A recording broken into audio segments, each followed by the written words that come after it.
forest is peaceful. It's not. It's a digestive system, and you are the calories. You grabbed your bug-out bag, you hiked 20 miles from the city, and you pitched your tent by a river. You think you've escaped the collapse. You haven't. You just traded a fast death by riots for a slow death by thermodynamics. The trees aren't sheltering you, they're waiting for you to stop moving.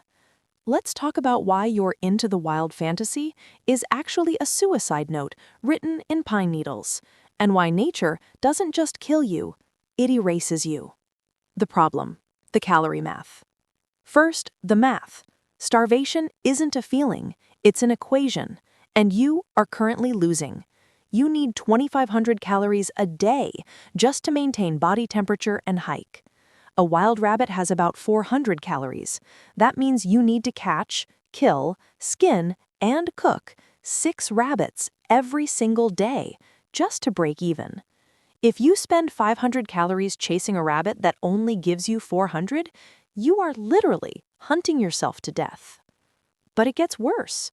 Even if you catch them, you die. It's called rabbit starvation or protein poisoning. Your liver can't process that much lean protein without fat.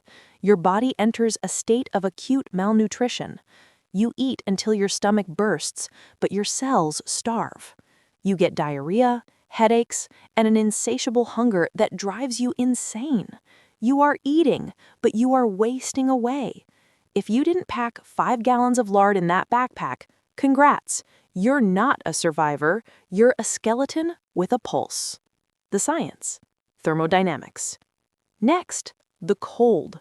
You think you know cold because you've waited for a bus in January. You don't. In the city, heat radiates from concrete. In the woods, the ground is a heat sink. It sucks the warmth out of your body via conduction 30 times faster than the air does.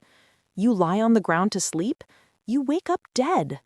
Hypothermia is sneaky. It doesn't feel like shivering, it feels like confusion. It starts with the umbles, stumbles, mumbles, fumbles, and crumbles. You drop your knife. You slur your speech. Then comes the final trick: paradoxical undressing. As your body shuts down, the muscles around your blood vessels paralyze and dilate, flooding your skin with hot blood from your core. You feel a sudden, burning wave of heat. You think you're overheating. You strip off your jacket in the freezing snow. You smile. You close your eyes. If you keep your clothes on, congrats, you survive the night. If you take them off, congrats twice. You're a frozen statue for the spring hikers to find.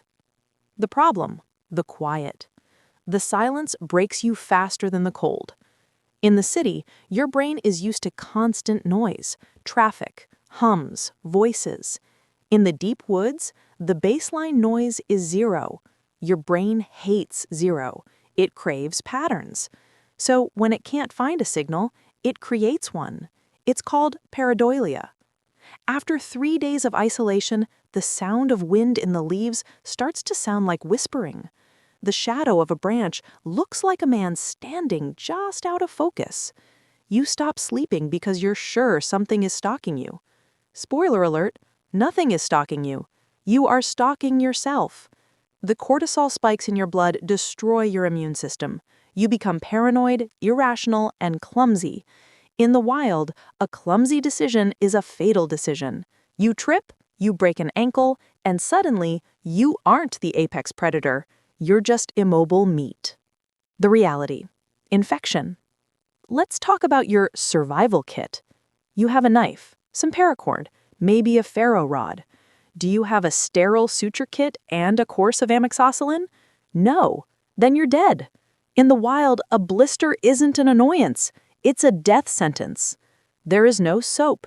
There is no hot water. You scratch a mosquito bite with a dirty fingernail, Streptococcus bacteria enter the bloodstream. Without antibiotics, that scratch becomes cellulitis in 24 hours. It becomes gangrene in 72. Sepsis sets in. Your fever spikes to 104.